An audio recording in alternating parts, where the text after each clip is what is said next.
Go for it.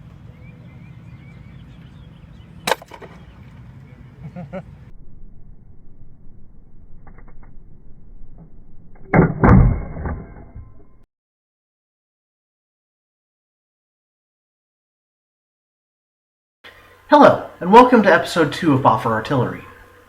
In this video, we're going to be looking more closely at a concept from the first episode, motive force. We're going to look at a few different forms of motive force, and we'll briefly discuss how they were used historically. We'll also talk about how they can be applied in today's games.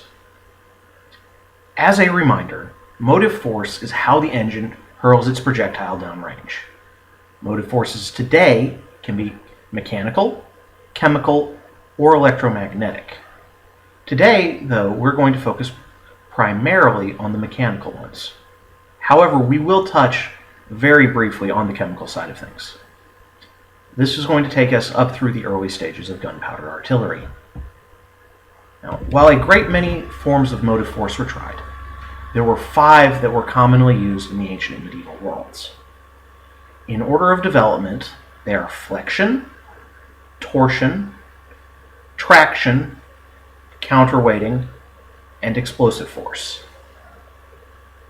There are some others that we'll talk about briefly towards the end of the video. The earliest artillery developed was powered by flexion, or the power of something trying to unbend. If you're familiar with archery, you'll be aware that when you draw back the string of the bow, the arms flex back towards you. When you release the string, they snap back to their original shape and propel the arrow. In fact, the earliest artillery was simply the crossbow, enlarged to the point where one man could no longer wield it effectively. In the ancient world, flexion prods were commonly made of a composite structure. They would have a wooden core that was backed either with horn or bone and then faced with sinew. The bone, when the arms would flex back, would compress and want to expand back outwards, and the sinew would stretch and want to snap back to its normal size, much like a rubber band. This combination of the 3 materials actually produced significantly stronger prods than any one of those would have made on their own. Today, we have a couple of other options for making flexion prods. In addition to using wooden or composite prods, we can easily access spring steel. The leaf springs from a truck are a great example of readily available spring steel, and they will make a very good flexion prod. Another popular material is PVC pipe. Now with PVC, you will often have to reinforce it using fiberglass rods, but you will quite commonly get a very good flexion prod. Now, there are some serious problems with flexion, and those generally revolve around scaling the machine. The amount of power that you can get is limited by the materials, and it's especially true if you're trying to use the ancient technologies. Dr. Marsden calculated that a flexion prod for a composite machine that was made to throw a 5-pound rock would require arms that were 18 feet long. Now, the next motive force, what replaced flexion, was torsion. Torsion is the power of something untwisting. Probably the best example I can give you is from our childhoods. If you remember twisting around on the swings, spinning so that you would tighten those ropes further and further until you raised your feet off the ground and spun rapidly the opposite direction, that is the power of torsion. That is the ropes untwisting. Torsion artillery actually dominated the ancient Mediterranean world for hundreds of years. Pretty much anywhere that a Greek city-state or one of the Roman states went, they took their machines with them. You see these machines being used in the Levant, in Germany, North Africa, southern Britannia, Generally, anywhere Rome went, these machines went with them.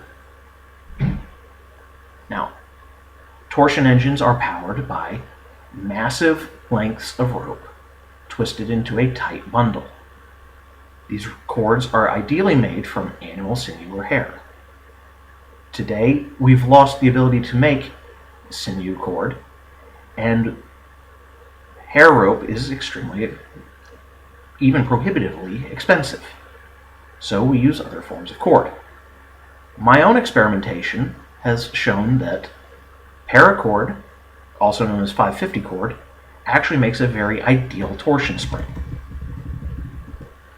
Now, these springs actually use fairly absurd amounts of rope.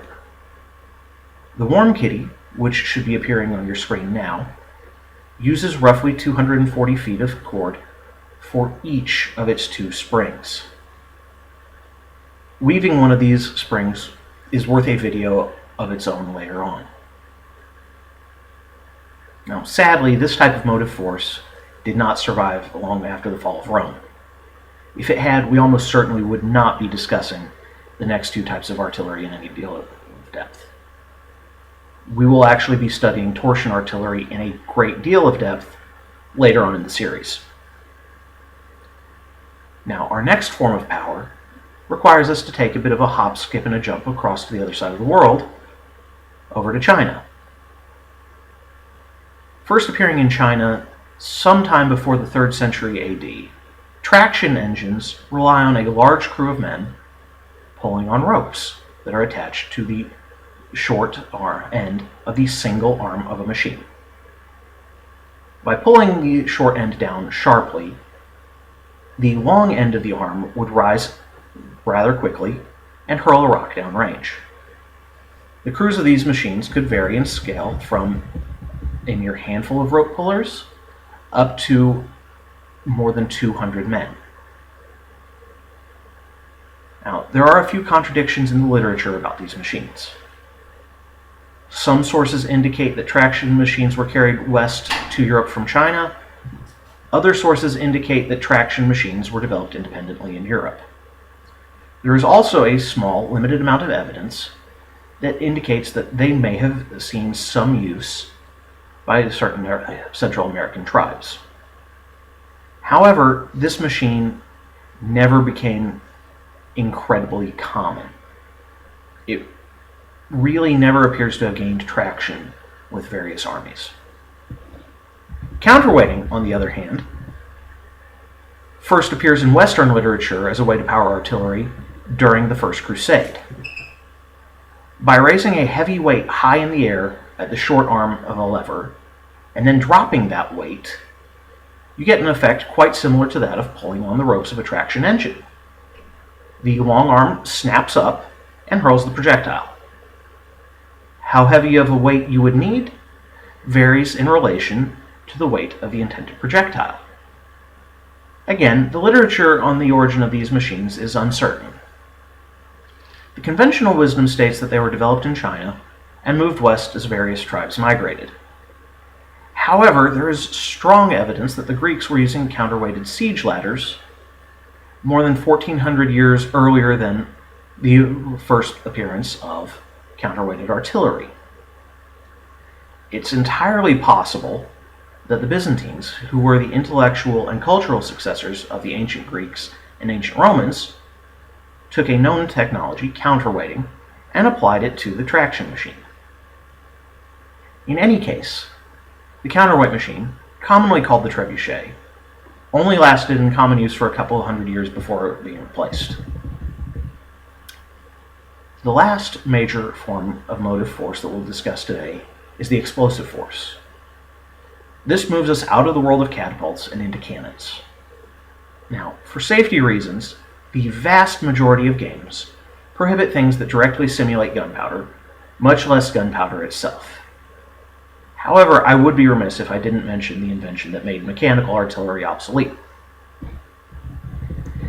The original invention of gunpowder is undoubtedly Chinese.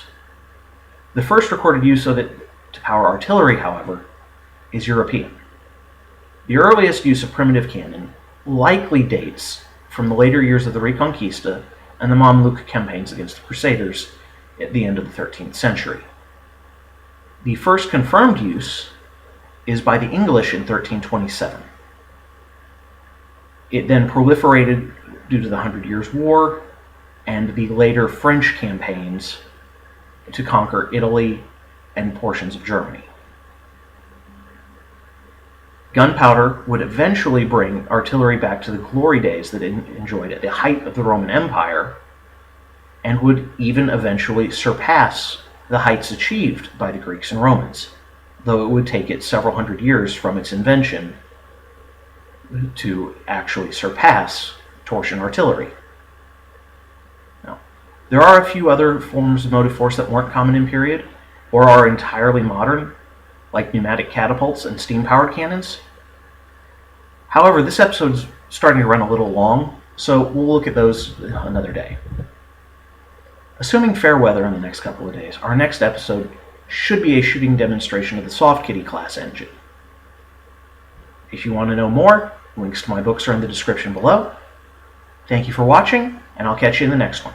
Tschüss!